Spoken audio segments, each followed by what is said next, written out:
जय जगन्नाथ।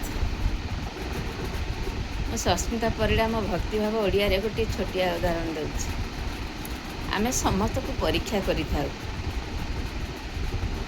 କିନ୍ତୁ ଆମେ ସେଇଠି ସମସ୍ତଙ୍କୁ ପରୀକ୍ଷା କରିବା ଭିତରେ ଭାବିବା କାହା ମନରେ କ'ଣ ଅଛି ଆମେ କ'ଣ ଜାଣିଛୁ? କାହା ହୃଦୟ ଚିରି ଆମେ କ'ଣ ଦେଖେଇ ପାରିବୁ? ଯେମିତି ହନୁମାନ ରାମକୁ ଦେଖେଇଥିଲେ। ଆମେ ଶାସ୍ତ୍ରକୁ ଅନୁସରଣ କରିବାକୁ ଗଲେ ଏ କଳିଯୁଗ ମଣିଷକୁ ଆମେ ସୁଧାରି ପାରିବୁନୁ। ତେଣୁ ମୁଁ ଏ କଳିଯୁଗରେ ମଣିଷ କିଭଳି ଭାବ ରଖିବା ଦରକାର, ସେଇ କଳିଯୁଗରେ ସେଇ ଭଗବାନଙ୍କ ଭାବକୁ ନେଇକି ମୁଁ କିଛି କୁହେ। ତେଣୁ ଆମେ ପରୀକ୍ଷା ଯାହାକୁ କରିବା, କିଛି ଅଛନ୍ତି ଭୁଲ ପରୀକ୍ଷା ଦିଅନ୍ତି, କିନ୍ତୁ ତୁଣ୍ଡରେ କହନ୍ତି ଆମେ ଠିକ୍ ପରୀକ୍ଷା ଦେଇଛୁ। ତେଣୁ କାହା ତୁଣ୍ଡରେ ଆମେ ବାଡ଼ବତା ଦେଇପାରିବା ନାହିଁ ନା, କିନ୍ତୁ ଆମେ ତାକୁ ଗ୍ରହଣ କରିନେବା। କାହିଁକି ନା ଆମେ ଯଦି ତର୍କ ଉପରକୁ ଯିବା, ବହୁତ ଅଶାନ୍ତି, ବହୁତ ବିଶୃଙ୍ଖଳା ସୃଷ୍ଟି ହେବ। ତେଣୁ ଆମେ ତାକୁ ଯଦି ଗ୍ରହଣ କରିନେବା, ଭଗବାନଙ୍କ ଗ୍ରହଣ ନ କରି ଭଗବାନଙ୍କ ଉପରେ ଛାଡ଼ିଦେବା। ଭଗବାନଙ୍କ ଉପରେ ଛାଡ଼ିଲେ ଭଗବାନ ଠିକ୍ ସମୟରେ ଠିକ୍ ପରୀକ୍ଷା କରନ୍ତି। ମଣିଷ ତର୍ଜମା କରନ୍ତି, ଅନେକ କଥା କୁହନ୍ତି, ଅନେକ ନିନ୍ଦା ଅପବାଦ ଦିଅନ୍ତି, କିନ୍ତୁ ପରୀକ୍ଷା ଉପରବାଲା କରିଥାଏ। ଠିକ୍ ସମୟରେ ଠିକ୍ ପରୀକ୍ଷାର ଫଳ ସିଏ ଦେଇଥାଏ। ଏହା ନିରାଟ ସତ୍ୟ। ତେଣୁ ଏଇ କଳିଯୁଗରେ ଏଇ ସମୟ ଅନୁସାରେ ମୁଁ କହୁଛି, ଆମେ ଯଦି ପରୀକ୍ଷା ଆଡ଼କୁ ଅନୁସରଣ କରିବା, ତାହେଲେ ଗୋଟେ ସ୍ୱାମୀ ସ୍ତ୍ରୀ ସବୁ ନେଇକି ସବୁ ତର୍ଜମା କରିବା ପୂର୍ବରୁ ଭାବନ୍ତୁ, ଆମେ ଗୋଟେ ନାରୀ ହୋଇ ନାରୀର ଧର୍ମ ତୁଲେଇବା ବହୁତ ବଡ଼ ଆମ ପାଇଁ। ସେ ଶାଶୁ ଶ୍ୱଶୁର ହେଉ, ସେ ସ୍ୱାମୀ ହୁଅନ୍ତୁ, ସେ ଯେତେ ଦୁଷ୍ଟ ଖଳ ପ୍ରକୃତିର ହୁଅନ୍ତୁ, ତାଙ୍କର ଅର୍ଥ ଯେତେ କମ୍ ଥାଉ। କାହିଁକି ଏ କଥା କହିଲି ନା, ଆପଣ ଭଗବାନ ସବୁ କହିଛନ୍ତି, ସବୁ କଥା କୁହନ୍ତି, ପ୍ରାୟ ପଢ଼ି ଦିଅନ୍ତି ନା। ତେଣୁ ଆପଣଙ୍କ ମନ ଭିତରେ ତ କେହି ପଶିନାହାନ୍ତି। ଆପଣଙ୍କ ମନ ଭିତର କଥା କେବଳ ଭଗବାନ ଜାଣନ୍ତି। ଆଉ ଆପଣ ସବୁ ଲୋକ କାରଣ ସମାନ ନୁହନ୍ତି। କିଛି ଲୋକ ସଠିକ୍ କଥା କହନ୍ତି, ତାଙ୍କ ମନର କଥାକୁ କହିଦିଅନ୍ତି। କିଛି ଲୋକ ତାଙ୍କ ମାୟା ଭିତରେ ତାଙ୍କ ମନର କଥା କହନ୍ତି ନାହିଁ। ସେ ଏମିତି ମାୟାରେ ଜଡ଼ିତ ହୋଇଥାନ୍ତି, ତାଙ୍କ ମନର କଥା ଶୁଣିବା ପାଇଁ ବହୁତ କଷ୍ଟକର। ଆମେ ତାଙ୍କର ମନର କଥା ଶୁଣିପାରିବା ନାହିଁ। ତା ଭିତରେ ମୁଁ କ'ଣ ଗୋଟିଏ ମୋ ମୁଣ୍ଡକୁ ମାଇଣ୍ଡକି ଆସୁଛି, ଯେଉଁମାନେ ମନର କଥାକୁ କହିଦିଅନ୍ତି ସେମାନେ ଭଗବାନ ପାଖରେ ମହତ ହୋଇଯାଇଥାନ୍ତି। ଆଉ ଯେଉଁମାନେ ମନର କଥାକୁ କୁହନ୍ତି ନାହିଁ, ମାୟା କରନ୍ତି, ସେ ଅଧିକା ଅଶାନ୍ତି ପରିବେଶରେ ହୁଏ ଆଉ ଅଧିକା କଷ୍ଟ ପାଆନ୍ତି। ତେଣୁ ଆମେ ସମସ୍ତେ ମିଳିମିଶି ହସ ଖୁସିରେ କଥାବାର୍ତ୍ତା ହେଇଥାଉ। କାହାର ଦୁଃଖ ଥିଲେ ତା ଦୁଃଖ ଟିକେ ହାଲକା ହେଇଯିବ, ସେଥିପାଇଁ କଥା ହେଇଥାଉ।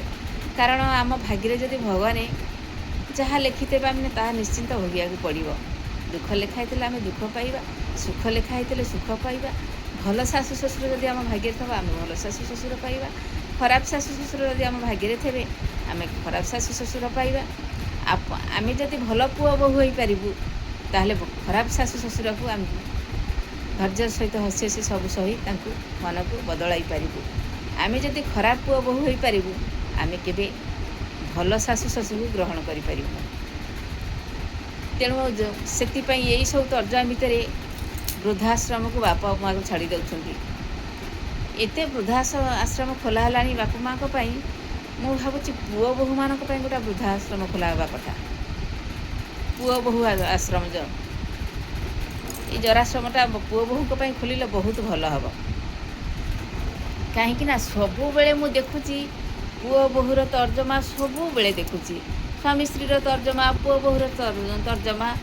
ଏଇସବୁ ମାନେ ଗୋଟେ ନାରୀକି ବିବାହିଛ ତାଙ୍କୁ କଷ୍ଟ ଦିଅ ନାହିଁ, ଏଇସବୁ ଯେଉଁ କହୁଛନ୍ତି, ଆପଣ ଭାବନ୍ତୁ ତାଙ୍କ ଭିତରେ କିଛି ଥିବ ବୋଲି ଭଗବାନ ତାଙ୍କ ପ୍ରତି ଏଭଳି କରୁଛନ୍ତି, ମାୟା କରୁଛନ୍ତି। ତେଣୁ ତାଙ୍କ ଭାବ ଯଦି ନିର୍ମଳ ଥିବ, ସେ ନିଶ୍ଚିନ୍ତ ଭଲ ଫଳ ପାଇବେ। କୋଟି କୋଟି ଲୋକ ବା ବହୁତ ଦୁଃଖ କଷ୍ଟରେ ଅଛନ୍ତି, ତାଙ୍କ ସ୍ୱାମୀ ତାଙ୍କ ପ୍ରତି ବହୁତ ଅନ୍ୟାୟ ଅତ୍ୟାଚାର କରୁଛନ୍ତି, ସେ ଧୈର୍ଯ୍ୟର ସହିତ ପୁଣି ସହୁଛନ୍ତି। କାଳେ ତାଙ୍କର ପୂର୍ବ ପାରଧ୍ୟର କି ଏଇ ପାରଧ୍ୟର କର୍ମ ଥିବ, ସେ ଧୈର୍ଯ୍ୟର ସହିତ ସହୁଛନ୍ତି, ସବୁ ସହିଯାଉଛନ୍ତି। କିନ୍ତୁ ଯାହାର ସବୁ କିଛି ଥାଇ ସେମାନେ ଆଉ ସହି ପାରୁନାହାନ୍ତି। ସେ ଅନେକ ତର୍ଜମା କରି ଖାଲି କହି ଚାଲିଛନ୍ତି। କହିବା ପୂର୍ବରୁ ସବୁ ଜିନିଷକୁ ଆଗ ମୂଳ ତତ୍ତ୍ୱ ଜାଣନ୍ତୁ। ଆଉ ପରୀକ୍ଷାର ଫଳ କେବଳ ଭଗବାନ ଦେବେ, ଭଗବାନଙ୍କ ଉପରେ ଛାଡ଼ନ୍ତୁ। ଆଉ ମଣିଷର ଏଇ ମନଗଢ଼ା କଥା, ମନାଗଢ଼ା କାହାଣୀରେ ବହୁତ ମାୟା ଅଛି। ଆଉ ସେଇ ମାୟା ଭିତରେ ପଡ଼ିଲେ ଛଟପଟ ହେବା। ମାୟା ଭିତରୁ ବାହାରି ଆସନ୍ତୁ। ଆଉ ପ୍ରଥମ ନିଜ ସଂସାର, ସ୍ୱାମୀ ସ୍ତ୍ରୀ ସମ୍ପର୍କ, ସିଏ ଗୋଟିଏ ପବିତ୍ର ବନ୍ଧନ। ତା ସହିତ ରାଧାକୃଷ୍ଣ ଭାବର ବନ୍ଧଟିଏ, ସିଏ ବି ଏକ ପବିତ୍ର ବନ୍ଧନ। ଏ ଦୁଇଟାକୁ ଯେଉଁମାନେ ପାପର ଆଖ୍ୟା ଦେବେ ସେମାନେ ନିଶ୍ଚିନ୍ତ ଦଣ୍ଡ ପାଇବେ। ଆଉ ସାଧୁ ସନ୍ଥ ଗୁରୁଜନ ଯିଏ ବି ସବୁ ରହିଲେ ସେମାନେ ବି ଆମ ପାଇଁ ଏକ ମହତ୍ତ୍ୱ। ତେଣୁ ସମୟ ଅନୁସାରେ ସେମାନଙ୍କ ଭିତରେ ଯଦି ଭୁଲ ଥାଏ ସେମାନେ ବି ସୁଧରି ଯିବେ। ରହୁଛି ମୋ କଥା ପ୍ରସଙ୍ଗରେ ଯଦି ଭୁଲ ଥିବ ତାହେଲେ ମୋତେ କ୍ଷମା କରୁଥିବ। ଜୟ ଜଗନ୍ନାଥ। ସତରେ ଜଗନ୍ନାଥଙ୍କ କଥା ଯେତେ କହିଲେ ସରୁନାହିଁ।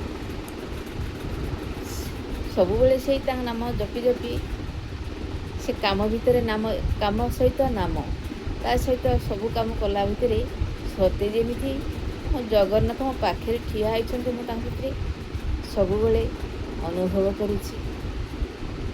କି ମାୟାରେ ପକେଇଲୁରେ କାଳିଆ ଠାକୁର, ମୁଁ ନିଜେ ବି ଜାଣିପାରୁନାହିଁ। ଆଉ ତୋତେ ଓଡ଼ିଶାବାସୀ ତୋତେ ଅଧିକା ଚିହ୍ନନ୍ତି ନାହିଁ। ଟଙ୍କା ପଇସା ଧନ ଆଉ ସୁଖକୁ ଅଧିକା ଖୋଜନ୍ତି, କିନ୍ତୁ ତୋ ଭାବର ସୁଖକୁ ଅଧିକା ଖୋଜୁନାହାନ୍ତି ରେ ଜଗା। ଏହା ନିରାଟ ସତ୍ୟ।